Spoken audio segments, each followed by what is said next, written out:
Assalamualaikum Ustaz Solah. Waalaikumsalam. Salam dari Binjai. Salam dari Binjai. Lagi viral soalnya ya. Iya bener, ngikutinnya lagi viral. Oke, Binjai emang lama-lama kasihan pohon pisangnya saya itu. Bisa-bisa habis tuh sama orang Binjai. Oke lah. Kita langsung konkret aja nih Ustaz Solah nih ya. Sekarang nih Bekasi ini kan lagi musim hujan. Kalau dulu-dulu nih ya, kalau musim hujan identik dengan musim kawin. Itu podcast yang pertama. Yang pertama ya. Oh ya, bahas kawin. Musim Ya, kawin. musim Bener. kawin. Sekarang kita bahas musim hujan, musim banjir. Musim banjir ya Iya. bener. Sekarang berita banjir semua Banjir isinya. semua, Iya. hampir semua daerah, Bandung, Jakarta, Bekasi juga kan. Nah, sekarang yang menjadi menarik nih Ustaz Solah ya. Itu air yang saat banjir itu kan airnya kan keruh ya. Iya. Kan orang kan sulit nyari air bersih ya, lagi Iya, banjir iya, lah bener. bahasa Iya, ininya gitu kan. sumur juga jadi Sumur keruh. jadi keruh, Iya, semua bener. jadi keruh lah pokoknya. Itu boleh gak sih kita bersuci dengan air banjir tuh? Boleh. Boleh ya. Boleh. Kenapa boleh? Padahal itu kan air keruh. Karena perubahannya itu disebabkan oleh turab atau tanah, dan air yang berubah karena tanah itu masih bisa untuk digunakan bersuci. Bersuci. Oke, itu kalau berubahnya karena tanah. Iya, Kalau karena got nih, kan banjir Bekasi kan banjir got nih. Iya.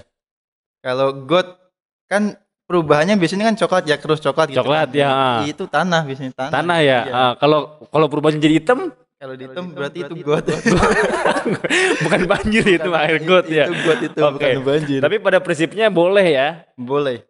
Kalau keruhnya ya keruh leknya air banjir gitu Iya, kan. Keruh karena Tanah, tanah gitu ya. tanah Jadi ya. kan nanti memang konsepnya seperti itu. Konsepnya itu nanti di fikih ya. Di fikih itu ada namanya air yang berubah sifatnya. Itu hukumnya suci tidak mensucikan. Suci tidak mensucikan. Tapi dengan 4 syarat. Mm-mm. Ada 4 syarat.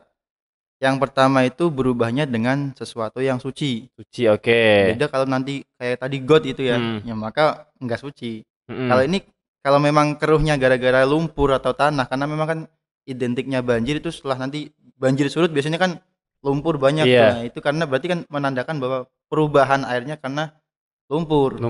Itu maka pertama perubahannya karena hal yang suci. Terus yang kedua karena yang mukhalid. Mukhalid itu perkara yang tidak bisa dibedakan dengan pandangan mata. Contohnya air teh. Teh itu kan nggak bisa kita bedain tuh mana yang teh mana yang air itu. Nah itu yang kedua. Terus yang ketiga istighna'anhu. Bisa dihindari gitu, perubahannya bisa dihindari. Nah termasuk yang turab ini adalah debu ini atau pasir atau lumpur tanah, ini ya. merupakan perubahan yang tidak bisa dihindari. Makanya tidak masih bisa untuk bersuci gitu. Bersuci. Masih bisa untuk bersuci. Oke, terus ada lagi? Udah itu aja dulu ya. Iya. Oke, nah ini yang menjadi menarik Ustaz ya. Tadi Ustaz membuat sebuah dikotomi atau pembeda antara air suci mensucikan dan air suci tidak mensucikan itu kan. Padahal dua-duanya suci.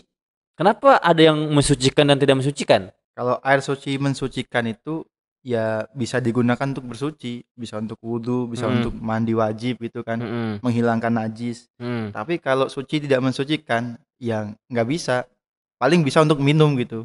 Oke. Bisa untuk minum. Berarti kalau yang suci mensucikan bisa untuk buang hadas kecil atau hadas besar ya? Iya, menghilangkan. Iya. Kalau yang suci tidak mensucikan, tidak bisa untuk kedua itu. Tapi boleh untuk cuci piring. Terus kemudian minum. Nggak bisa juga cuci piring. Cuci piring nggak bisa? Karena kan nanti prakteknya izalatun najasah, menghilangkan najis. Dan itu harus menggunakan air suci mensucikan. Oke, nah kalau yang tidak mensucikan itu suci tidak mensucikan itu bolehnya digunakan buat apa aja? Minum. Buat minum aja? Buat minum. Paling buat minum. Lu buat apa lagi? Iya ya, buat minum aja ya? Iya, buat minum, buat masak atau buat apa sih? Buat masak ya? Buat apa lagi tuh? Cuci sendal kali ya? Nyuci sendal. Iya sama juga. Kalau najis juga Oke. Menarik. Berarti intinya gitu ya? Nyiram tanaman. Ya. Pokoknya itulah. Apa lagi ya? Apa sih? Main-main air ya? Oke. Berarti kesimpulannya kalau suci mensucikan itu bisa buat menghilangkan hadas atau najis ya. Kalau yang suci tidak mensucikan tidak bisa buat buang hadas atau najis ya. Tapi bisa buat selain itulah. Iya. Oke. Nah, sekarang yang menjadi menarik nih Ustadz Solah nih ya. Kita nih sering mandi nih ya. Mandi besar lah gitu ya. Mandi besar nih biasa lah kan, kalau mandi besar kan nggak mungkin mandi besar di kali yang airnya mengalir ya, atau di tempat umum yang 2 kula gitu kan. Mandi besar itu mandi gimana Mas itu? Mandi junub misalnya. Kan biasalah kalau kamar mandi pada umumnya kan paling 1 kali 1 meter kan. Sekarang ini banyak seperti itu. Iya kan, kecil kan. Ini kamar mandi kecil-kecil. Kecil-kecil, sementara kita mandi di ember, setiap kita mandi kan air nempel nyiprat tuh ke ember. Terus gimana itu Ustaz? Air mustakmal tadi kita andaikan sebagai perkara yang memiliki sifat yang tengah-tengah. Dan itu mencampuri air mutlak, air yang suci mensucikan. Seandainya itu berubah, maka airnya suci tidak mensucikan. Contohnya gini. Kalau di kitab ini langsung buka kitab. Boleh buka kitab. Berarti tetap boleh ya mandi junub? Udah saya siapkan. Ya boleh. Tapi untuk ihtiyat, untuk berhati-hati sebaiknya jangan sampai masuk lagi. Jangan sampai tercampur lagi, maaf. Berisi ini mungkin. Ya. Jadi ada taghayyur takdiri namanya. Taghayyur takdiri itu perubahan tapi dikira-kirakan. Karena perkara yang mencampuri tadi tidak memiliki sifat. Iya. Jadi sifatnya sama air. Kan kalau air mustakmal kan ya air juga gitu. Nah itu nggak ada sifat yang mencolok yang bisa merubah air. Makanya namanya taghayyur takdiri. Dan itu ada dua macam. Ketika memang yang mencampur itu najis, maka dikira-kirakan dengan perkara yang asyadu sifati. Sifatnya yang pekat, sifatnya yang mencolok gitu sih. Apa sih asyad itu? Sifatnya yang banget. Sangat lah gitu. Sepertinya warnanya diandaikan warna hibrin, warna tinta. Baunya diandaikan bau misik. Rasanya diandaikan rasa cuka, khol, ta'mil khol. Tapi kalau tadi praktek tadi itu yang mencampuri adalah perkara yang suci. Tadi kan yang najis. Kalau perkara yang mencampuri adalah perkara yang suci, maka bi'ausati sifati, dengan sifat yang tengah-tengah, enggak terlalu pekat, enggak terlalu itu, tapi tengah-tengah. Warnanya dengan warna jus asir itu persan buah atau jus apa gimana gitu lah. Wa ta'mil rasanya, ta'munnya dengan ta'mur ruman, rasa delima.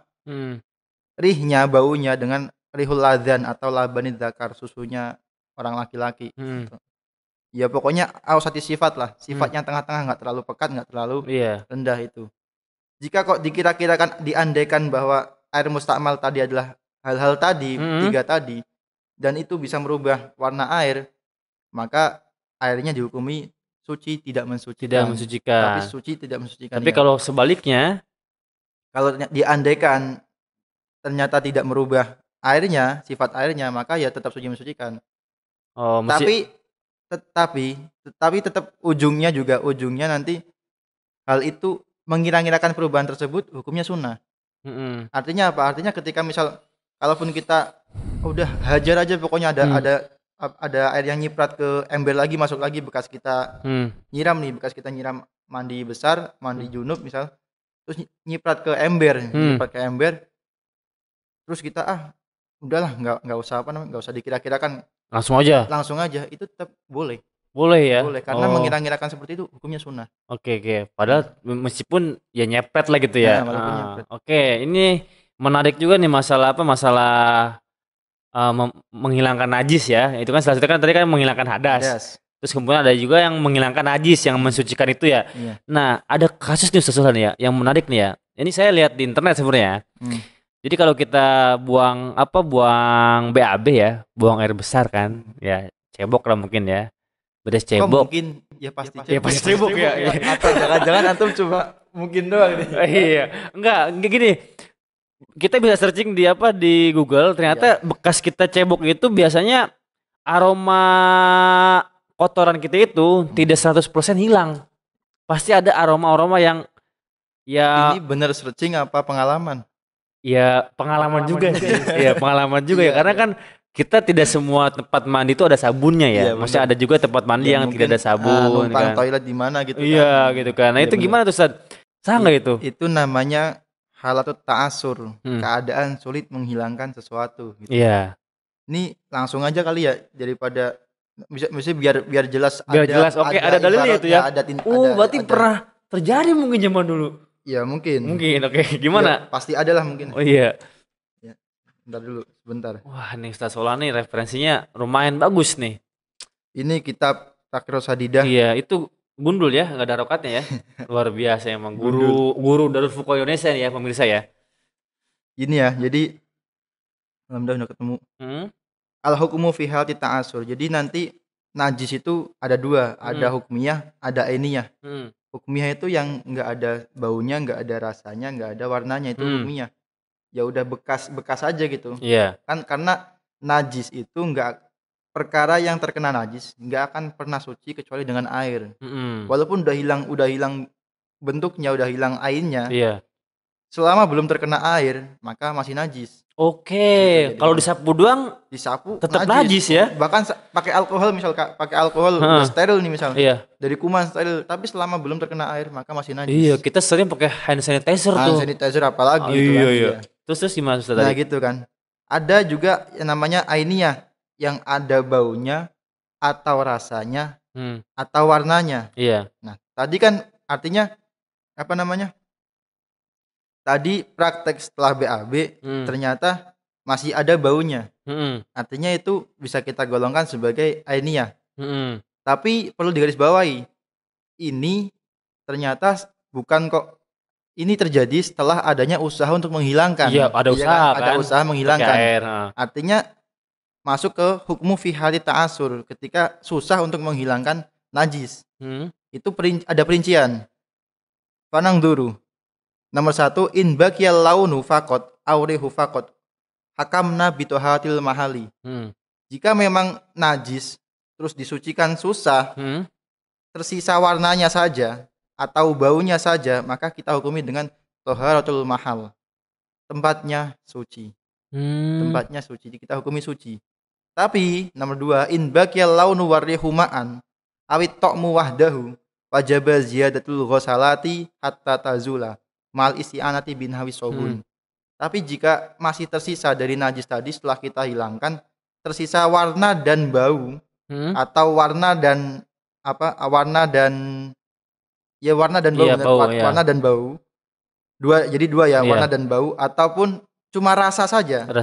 Maka kita wajib untuk menambah basuhan. Volume airnya itu kan. Harus dibasuh lagi. Dibersihkan lagi. Hatta tazula, sampai benar-benar hilang. Kalau memang belum hilang juga, maka wajib untuk isti'anah binahwi sobun. Apa itu Ustaz? Maka harus dengan diusahakan dengan sabun. Sabun atau dengan apa kayak gitu. Kalau memang masih juga belum bisa, maka yu'fa'an hadihin najasah. Maka najisnya dimakfu. Oke, tapi jadi kalau intinya mah sudah berusaha keras lah ya. Iya. Berusaha keras sehingga najis dihukumi ya sudah tidak najis gitu kan. Ya, oke. Tapi kalau emang kepepet tadi ya misalnya ya di kamar mandi orang masih cuma baunya doang. Maka tetap boleh itu ya. Hakam nabi toharil mahali. Maka hukumnya tempatnya tadi suci. Oke. Ini juga jadi penguat nih ya buat para netizen yang sering cebok di kamar mandi orang ya. Oke, tadi menarik. Saya mendengar statement Ustadz ya bahwa menghilangkan najis itu tidak bisa hilang kecuali dibasuh oleh air ya. Nah, sekarang banyak nih Ustadz kasus-kasus di kota-kota besar lah, metropolitan kan. Klosetnya itu pakai tisu, Ustadz. Baik yang tisu kering maupun tisu basah ya. Itu gimana Ustadz? Jadi gini ya. Artinya gini. Jadi perlu kita pahami ada namanya wasailut toharoh. Atau perkara-perkara yang bisa kita gunakan untuk bersuci. Namun sejatinya yang bisa untuk menghilangkan najis itu hanya air. Walaupun wasailut toharoh itu ada 4. Ada air, ada debu, ada hajarul istinja, ada batu untuk istinja, ada juga tadi air debu sama alat untuk menyama. Alat untuk menyama kulit. Itu intinya mah itu alat untuk bersuci lah ya gitu ya. Itu. Tapi sejatinya hanya air yang bisa menghilangkan najis. Adapun hajarul istinja itu hanya takfifun najasah. Hanya meringankan najis, tapi masih najis. Masih najis ya? Hukumnya masih najis. Oke, berarti dan orang yang beristinja dengan selain air itu dia boleh sholat.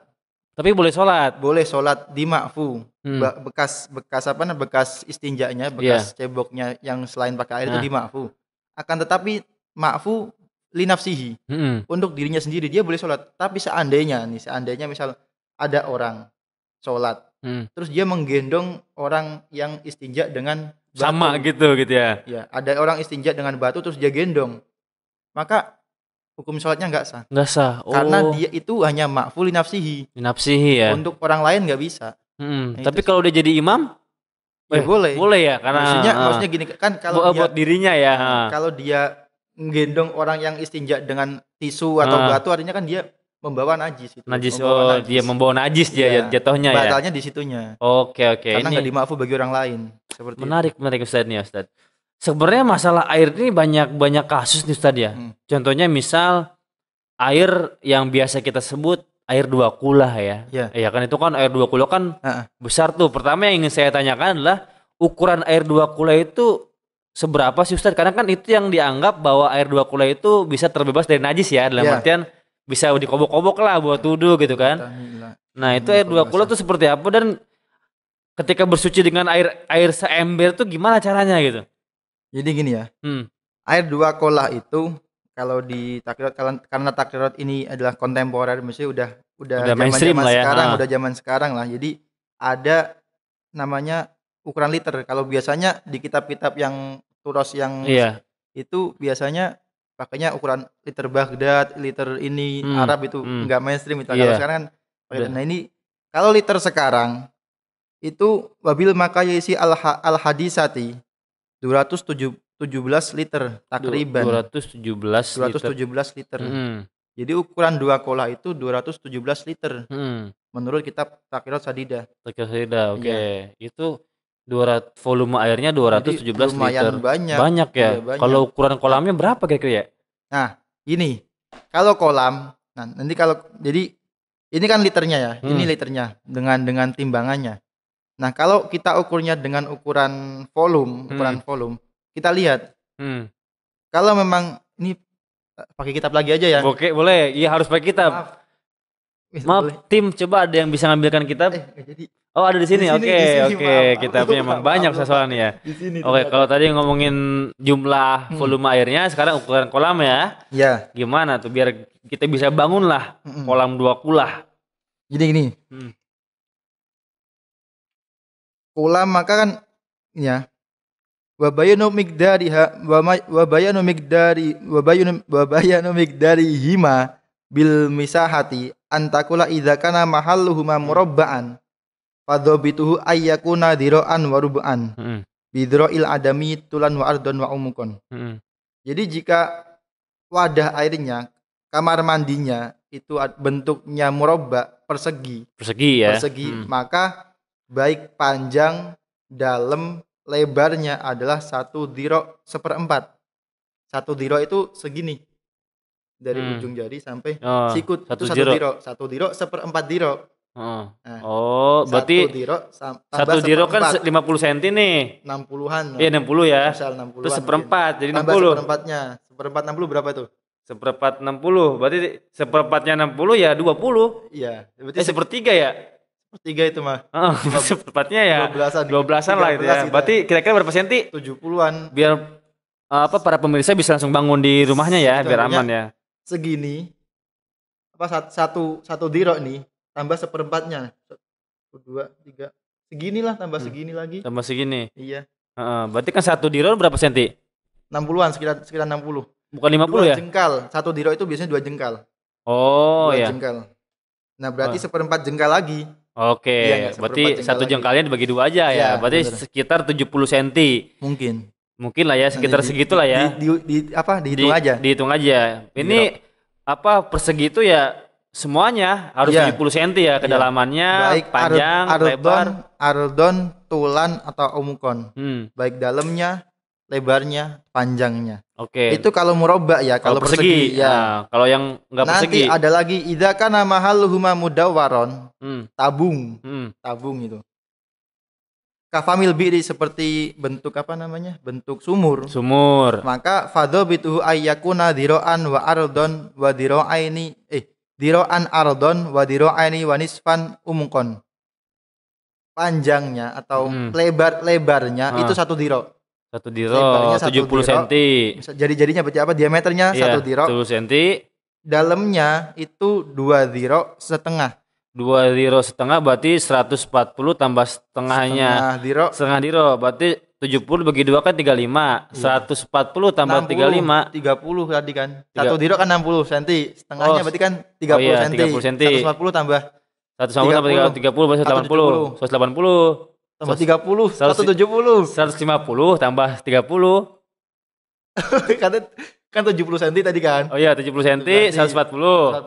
Oke. Tambah setengah diro tambah 30. 170. Oke, ya 170-an lah ya. Oke. Ini kita matematikanya gimana Matematika, nih? Waduh, iya. Bang. Soalnya tadi harusnya kan 35 ya. Oh, 35. Iya, 35 berarti 190. 170. Pokoknya 1 diro lah. Satu ya gitulah. 1 diro pokoknya nih saya udah catat kalau apa namanya ininya apa diameternya itu 1 diro. Diameternya 1 diro. 1 diro 70 cm. Dalamnya itu 2 diro setengah atau 175 cm. Nah, itu 2 diro setengah. Oke? Iya, mungkin. Nah, ya, segitulah pokoknya ya. Ya, itu kalau mudawar ya. Mudawar. Apa namanya? Tabung. Ada lagi? Ada lagi. Jika misal kamar mandinya segitiga, idza kana mahalluhuma musallasan. Fadhabitu ayakuna diro'an wa nisfan ardon. Lebarnya 1 diro setengah. Iya. 1 diro setengah. Wa diro'an wa nisfan tulan. Panjangnya 1 diro setengah. Wa diro'aini umukon. Dalamnya 2 diro. Itu kalau segitiga. Berarti segitiga. Kaki-kakinya berarti 1 diro setengah. 1 diro setengah. Berarti Ardonya juga 1 diro setengah. Berarti segitiga sama kaki. Segitiga sama sisi. Sama sisi, iya. Segitiga sama sisi. Terus dalamnya itu 2 diro. 2 diro. Oke, berarti segitiga sama sisinya itu 1 diro setengah, dalamnya 2 diro. 2 diro. Tapi sebenarnya kalau kita ngomongin prinsipnya ya, yang penting volume airnya itu 217 liter ya. Enggak, malah enggak. Justru di Bughiyah itu jika memang nanti semisal ada perbedaan ukuran dengan liter sama dengan ukuran tadi tuh, ukuran panjang itunya, ukuran volumenya, maka yang dimenangkan adalah ukuran volume. Oh. Justru ukuran volumenya. Volumenya ya, bukan kok liternya. Ukuran kolamnya ya. Iya, bukan beratnya. Bukan, oke. Oke. Aduh, kita belajar matematika di malam hari ini kadang pusing saya ini, aduh. Ini jam 12. Jam 12 soalnya ya. Oke, kita coba kita lanjut ke kasus selanjutnya Ustaz ya. Iya. Perinci air apa saja sih yang boleh dipakai wudu? Udah. Perinci. Iya. Ya hanya 1 sebenarnya. Air mutlak aja. Air mutlak aja. Okay. Nah, air mutlak itu macamnya ada banyak. Baru ini. Nah, gimana ada tuh? Banyak, ada 7. Ada 2, maaf, ada 2. Oke. Ada yang dari langit, ada yang dari bumi. Oke. Macam-macam air mutlak itu ada langit dan bumi. Iya. Yang dari langit ada 4. Oke, apa aja tuh? Ada air hujan. Air salju. Air embun. Sama air satu lagi apa? Air hujan, salju, embun. Sama apa lagi? Apa?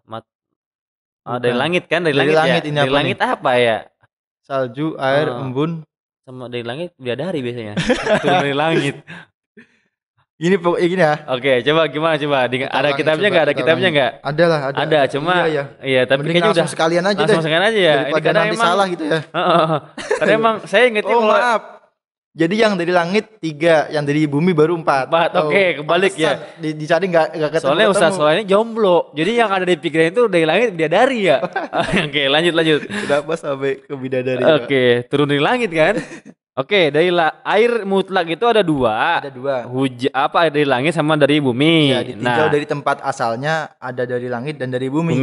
Yang dari langit itu ada 3. Salah satu minas sama'i wahya tadi yang saya sebutkan. Hujan, salju, embun. Oke. Yang dari bumi ada 4. Ada miya'ul bahri, miya'ul bi'ri, miya'ul nahri, miya'ul aini. Ada air apa namanya? Air laut, air sumur, air sungai, air mata air. Oke. Iya. Di situ enggak ada air kelapa ya? Enggak ada. Berarti tapi ini nih. Ada yang unik di kitab Yakut Nafis. Gimana tuh? Yakut Nafis itu ternyata ya tadi kitab kontemporer ini kan kitab yang dulu ya, misalnya kitab yang ya pastinya klasik lah ya. Klasik itu. Ya itu air dari bumi atau dari langit. Langit. Tapi ternyata kan sekarang ini ternyata ada pohon yang bisa ngeluarin air. Ada kan? Ustaz. Ya kan, ada itu. Kelengkeng bisa. Nah. Kelengkeng Tapi bisa. sifat-sifat airnya sama ya, sama kayak bambu air biasa. Bisa. Nah, itu ternyata di kitab Yaqutun Nafis itu ada. Itu sebagian ulama menghukumi bahwa itu air mutlak, suci mensucikan. Karena yang dianggap air mutlak atau suci mensucikan adalah air yang pokoknya susunannya adalah unsurnya hidrogen sama oksigen. Seperti itu. Berarti yang dari pohon pun juga bisa ya. Mungkin kitabnya mungkin ada tim-tim. Maaf ya. Soalnya tapi kalau pohon kelapa itu yang biru ini. Nah itu warna biru tuh kitab apa itu? Ya. Masih kitab gundul ya, tanpa terjemah ya. Luar biasa Ustaz Soleh ini. Ini alhamdulillah kitab hadiah dari Ustadz saya, Ustadz Najib namanya. Oke. Pak Najib. Orang Blora. Berkah ya, dimutlah terus, dibaca-baca terus. Oke, lanjut tadi Ustadz. Ini ya. Nah, bentar dulu. Gimana ini? Valid lah ini ya, karena udah berdasarkan referensinya, bukan ini ya. Bismillahirrahmanirrahim. Wa ma yastakhriju minal asjari fi ba'dil biladi haitsu qila inna naw'an minasyajari yaqturu ma'an bil laili. Jadi ada pohon yang bisa mengeluarkan air di malam hari biasanya. Terus faqad qala Ibnu Qadhi fi Mukhtasar al-Qadaya fi Mukhtasar al-Qadaya inna hadza laisa ma'an. Inna hadza laisa ma'an. Ini bukan air. Li'annahu lam yanzul minas sama'i walam yamba minal ardi. Karena ini tidak tidak timbul dari langit dan tidak timbul dari bumi. Menurut Imam Ibnu Qadhi bukan air. Walakinnal ulama'a yaquluna innal ma'a mukawwanun min madataini. Air itu terbuat dari dua madah, dua komponen, dua unsur. Wahya madatul oksigen wa madatul hidrogen. Itu ada di situ? Ada. Oksigen. Madatul oksigen wa madatul hidrogen. Oksigen dan hidrogen ya. Wahuma maujudatani fi mutlaqil miyahi. Dan itu ditemukan di kedua unsur tersebut ditemukan pada air mutlak. Maka ya bisa dikatakan selagi unsurnya adalah hidrogen dan oksigen, maka air mutlak. Sebenarnya kan kalau dalam kimia kan air itu kan H2O kan, itu hanya hidrogen, O-nya itu oksigen ya kan. Pokoknya yang penting hidrogen dan oksigen tanpa ada unsur lain. Kalau kelapa enggak itu. Kalau kelapa itu ada protein. Pokoknya itu saya enggak paham itu. Tapi kalau berarti saya sering juga di kampus saya ya, di PB itu ada air, ada bambu yang bisa ngeluarin air pada waktu-waktu tertentu. Ya itu bukan dari tanah, dari bambu. Ya kan? Nah, itu berarti yang penting ya kita juga bisa merasakan sebenarnya. Biasanya kalau yang air itu yang H2O itu netral. Rasanya netral ya kan, nggak ada manisnya lah, nggak ada asinnya, netral lah. Iya benar. Ya layaknya air aja gitu kan. Oke. Lanjut. Berarti tadi kalau ngomongin air itu dari langit, dari tanah, tapi ada yang kontemporer dari tumbuhan ya. Iya. Oke. Itu suci mensucikan. Oke. Ada lagi Ustaz? Sudah itu aja ya. Oke. Tapi saya menarik ya, ternyata Islam pun ini di kitabnya membahas juga ya hidrogen dan oksigen ya. Hidrogen dan oksigen ini. Ya, kenapa enggak hidrogen aja? Karena enggak ada G ya. Enggak ada G di Arab. Di Arab enggak ada G, jadi hidrogen dan oksigen. Wah, menarik nih, salam dari Bimji. Jadi Gimana? Islam itu bukan terbelakang ya, terbelakang. Artinya Islam juga bisa untuk apalagi ini ya kitab itu bukan kok artinya kan banyak yang beranggapan bahwa kitab salaf itu udah nggak relevan lagi untuk kuno ya kan sekarang gitu kan. Ternyata enggak. Justru dari kitab-kitab salaf, kitab-kitab yang diampu di pesantren itu masih banyak ilmu yang bisa kita dapatkan gitu. Oke, menarik Ustadz. Ini luar biasa ya, tadi kita udah banyak membahas berbagai kasus nih ya, berbagai kasus dengan 3 kitab sekaligus ya. Dari mulai kita tadi bahas mengenai air penyulingan, terus kemudian banjir yang cebok baunya masih ada gitu kan, sampai ke air dalam tanaman gitu ya, dalam tumbuhan itu masih masuk kategori air mutlak karena H2O itu, oksigen dan hidrogen dan salam dari Binji. Enggak lah. Ya itu mungkin itu apa namanya, pohon pisang kan keluar air tuh. Keluar air. Dipukul-pukul keluar air. Keluar air ya. Oh, itu mungkin terinspirasi dari situ enggak? Enggak lah. Dari Binja. Oke. Iya ya, kalau pohon pisang keluar air juga kan itu? Iya keluar air juga. Itu masuknya mungkin H2O. Cuma nggak tahu saya, belum di ini juga belum tahu hasil risetnya seperti apa ya. Pokoknya nanti kalau unsurnya adalah H2O lah intinya gitu kan. Karena kan pohon juga kan nggak cuma air yang keluarkan, getah juga. Sebenarnya getah tuh ada unsur airnya, cuma udah tercampuri oleh beberapa bahan. Nggak mutlak. Oke, menarik Ustadz. Alhamdulillah kita sudah banyak bahas nih mengenai air nih ya. Mungkin terakhir nih Ustadz yang ingin masih ada ya? Masih ada ya? Oke. Terakhir aja. Terakhir nih satu, yaitu kita berbicara mengenai apa ya? Kayaknya sudah semua Ustadz nih. Udah ya. Udah semua untuk episode kali ini ya. Tapi sebenarnya saya tuh pengen banyak bertanya mengenai cara mencuci baju, terus kemudian cara mencuci piring gitu ya. Cara mandi junub yang benar seperti apa, wudu dalam ember seperti apa, banyak yang pengen kita bahas. Tapi mungkin di episode selanjutnya Oke, di episode selanjutnya. Diundang lagi saya. Biar Ustaz Soal diundang lagi, biar tadi bacain lagi tuh oksigen dan hidrogen. Oke, pemirsa, itulah sedikit tentang air. Terus pantau YouTube Darul Fuqaha Indonesia, saksikan episode selanjutnya bahas mengenai air.